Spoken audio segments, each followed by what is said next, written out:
ഏറ്റവും ബോറായിട്ട് കരയുന്നത് ഭയങ്കര അങ്ങനെ ഇടിച്ചോ സാരമില്ല കരച്ചില് നമുക്ക് ഇവ പൊതുവെ അങ്ങനെ കരയാറൊന്നുമില്ല. ഞാൻ over dramatic. I am the dramatic one. Drama queen. Yes yes, ഞാൻ ഭയങ്കര ഡ്രാമ ക്വീൻ ആണ്. എന്തെങ്കിലും ഒന്ന് കിട്ടിയില്ലെങ്കിൽ അപ്പൊ കരയാൻ തുടങ്ങും. ദിയയുടെ ഒരു കരച്ചിൽ എനാക്ട് ചെയ്യാൻ പറഞ്ഞു എങ്ങനെ അശ്വിൻ കാണിക്കാം? Very well know that. Do it. നീ എങ്ങനെ കരയാ അശ്വിൻ എന്ന് പറ.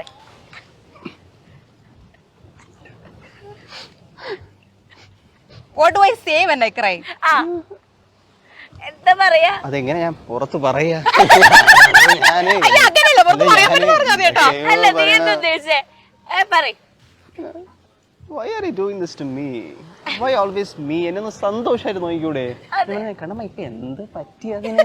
ഒന്നുമേ പറ്റിയില്ലല്ലോ. ഞാൻ പിന്നെ ജീവിതം തൊലഞ്ഞു പോയ പോലെ പറയും, എനിക്ക് വേണ്ട, എനിക്ക് ഇനി റിലേഷൻഷിപ്പ് വേണ്ട, എനിക്ക് പോയാ മതി. 10 മിനിറ്റ് കഴിയുമ്പോ ഞാൻ തന്നെ വരും, ബേബി എന്നൊരു കളിയാക്കി കൊണ്ടുവരും. ബേബി കളിയാക്കി കൊണ്ടുവരും ഞാൻ തന്നെ. ഇതെന്തോ മൾട്ടിപ്പിൾ ഇവനല്ലേ, പക്ഷെ ഇടക്കിടക്ക് മൾട്ടിപ്പിൾ സെറ്റ് ഇവനും ഉണ്ട് കേട്ടോ. ഇവന് അഞ്ജലി ലണ്ടനിൽ നിന്ന് വിളിക്കുന്ന നാഗുന്നാ, നാഗവലിയുടെ ഷോർട്ട് ഫോം. നാഗു ഗണേഷ് എന്നാണ് ഇവനെ വിളിക്കുന്നത്. ഇവൻ ചില സമയത്ത് മൂഡ് ഓഫ് ആയി പെരുമാറും, ആരോടും മിണ്ടില്ല, ഒരു മനുഷ്യരോട് അന്യൻ. മുമ്പിൽ മരിച്ചു വീണാ പോലും ഇവൻ ഇങ്ങനെ ഇരുന്നിട്ട് വേറെ എവിടെയെങ്കിലും നോക്കും, അങ്ങനെ ഇരിക്കും. പക്ഷെ കുറച്ച് ഭയങ്കര സ്നേഹമായി. I don't know, overthink ചെയ്യും. I don't overthink, I let out the issue that I have. തൂക്കി പ്രശ്നം ഉണ്ടാക്കും. പിന്നെ 10 മിനിറ്റ് കഴിയുമ്പോൾ ഞാൻ ഐസ്ക്രീം കഴിക്കാൻ പോകും, അത്രേ ഉള്ളൂ ഞാൻ. ഓക്കെ. ഇനി അടുത്തത് കള്ളത്തരം അഭിനയിക്കാൻ അറിയാത്തത് ആർക്കാണ്?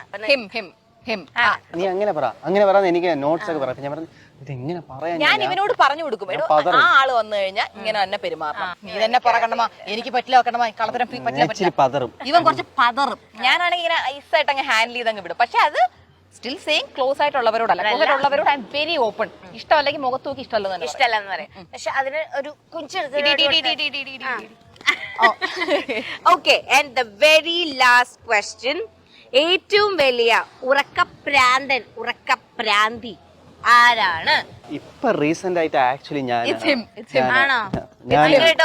പണ്ട് നേരത്തെ എണീക്കുമായിരുന്നു. ഞാൻ പൊതുവെ ലേറ്റ് ആയിട്ട് എണീക്കുന്ന ആളാണ്. അപ്പൊ ഞാൻ ഇവനെ വിളിക്കാൻ ലേറ്റ് ആവും രാവിലെ. അപ്പൊ ഞാൻ വിളിക്കാൻ ലേറ്റ് ആവുമ്പോ ഇവൻ എന്റെ കോൾ ഇപ്പൊ വരില്ല എന്ന് അറിഞ്ഞാൽ ഞാൻ എക്സ്ട്രാ ഉറങ്ങും. അപ്പൊ ഇപ്പൊ ഞാൻ വിളിച്ചിട്ടേ എണീക്കുന്നത്. അങ്ങനെയായി, he got use to that habit. അപ്പൊ ഇവൻ എന്നെക്കാൾ കൂടുതൽ ഇപ്പൊ ഉറങ്ങും. ഓക്കെ, അപ്പം നമ്മുടെ ഈ ഒരു സെഗ്മെന്റ് കഴിഞ്ഞിരിക്കുകയാണ്. ഓക്കെ, എനിക്ക് തോന്നുന്നു, അതായത് നമ്മുടെ ഈ ഒരു കേരളത്തില് മെയിൻ ആയിട്ട് ഇങ്ങനെ ഒരു വിൽ യു മാരി മീ എന്ന് പറഞ്ഞിട്ടുള്ള ഒരു പ്രപ്പോസൽ സീനൊക്കെ നമ്മൾ അങ്ങനെ കണ്ടിട്ടില്ല. നമ്മളൊക്കെ ഫോറിനേഴ്സ് ആണ് ചെയ്യുന്നത് കണ്ടിട്ടില്ല. അതുകൊണ്ട് തന്നെയാ തോന്നുന്നു കുറെ പേര് ഇപ്പൊ ദിയയുടെ അടുത്ത് പേഴ്സണലി വന്ന് ചോദിക്കുന്നത്, നിങ്ങൾക്ക് വീട്ടുകാർക്കൊക്കെ ഓക്കെ ആണോ ദിയ, വാട്ട് ഈസ് ഹാപ്പനിങ്? മുഖ്യமான ക്വസ്റ്റ്യനുக்கு വന്നിருக்கா